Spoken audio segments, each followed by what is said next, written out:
खडे मसाले, कांदा, व्यवस्थित अद्रक लसूण पेस्ट व्यवस्थित तेलात पसरून घेऊया. टमॅटो,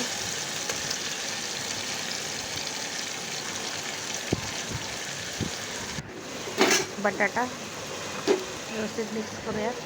मॅरिनेट केलेलं चिकन टाकूयात.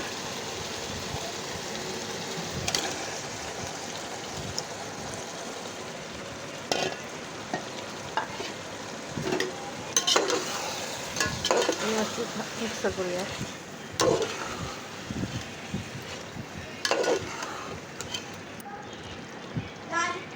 गरम मसाला, काळा मसाला, कसुरी मेथी, मीठ घालून मिक्स करूयात.